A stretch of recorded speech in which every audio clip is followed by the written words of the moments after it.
సూర్యాపేట జిల్లా హుజూర్ నగర్ లో జనసేన పార్టీ జిల్లా నాయకులు గాజనబోయిన సైదులు యాదవ్ ఆధ్వర్యంలో మీడియా సమావేశంలో మాట్లాడుతూ జనసేన అధినేత డిప్యూటీ సీఎం పవన్ కళ్యాణ్ పై అనుచిత వ్యాఖ్యలను ఖండిస్తూ పాషం యాదగిరి బక్కా జడ్సన్లను పవన్ కళ్యాణ్ కి క్షమాపణలు చెప్పాలని డిమాండ్ చేశారు. ఈ కార్యక్రమంలో జనసేన పార్టీ నాయకులు ఎస్కే హసన్ మియా, లచ్చిమాల రమేష్, గునగంటి నాగరాజు, తోట ఆకాష్, నరేందర్, బండారు మహేష్, పవన్ పలువురు కార్యకర్తలు పాల్గొన్నారు.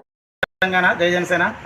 ఈరోజు సూర్యాపేట జిల్లా హుజూర్నగర్ నియోజకవర్గంలో జనసేన పార్టీ తరఫున మీడియా సమావేశం నిర్వహిస్తున్నాము.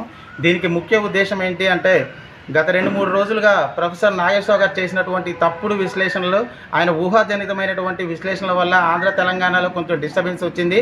సో ఆయన తప్పును తెలుసుకొని వ్యాఖ్యలు ఉపసంహరించుకోవడం కూడా జరిగింది.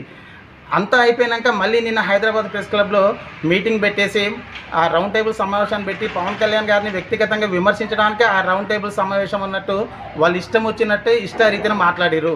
మేము ఆ రౌండ్ టేబుల్ సమావేశంలో మాట్లాడిన ప్రతి ఒక్కరికి చెప్తున్నాము, మీరు మాట్లాడేటప్పుడు ఒళ్ళు జాగ్రత్త, నోరు జాగ్రత్త. తెలంగాణలో జన సైనికుల జోలికి వస్తే మాత్రం మీరు చాలా ఇబ్బంది పడతారు. బొక్క జడ్సన్ మరియు పాషం యాదగిరి, మీరు ఒక సీనియర్ జర్నలిస్ట్, ఉద్యమకారుల ముసుగులో పవన్ కళ్యాణ్ ఇష్టం వచ్చినట్టు తిడదామంటే తెలంగాణ జన సైనికులు ఒప్పుకోరు. పాషం యాదగిరి గారిని మేము డిమాండ్ చేస్తున్నాం, బేషరతుగా మీరు పవన్ కళ్యాణ్ గారికి క్షమాపణలు చెప్పాలి.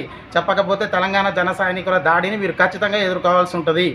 సో అందరికీ మరొకసారి తెలియజేస్తున్నాం, పవన్ కళ్యాణ్ గారు డిప్యూటీ సీఎం వ్యక్తి, ఆయన కులానికి మతానికి అతీతంగా పనిచేసే వ్యక్తి. ఆయన గురించి మాట్లాడేటప్పుడు నోరు జాగ్రత్తగా ఉండాలి.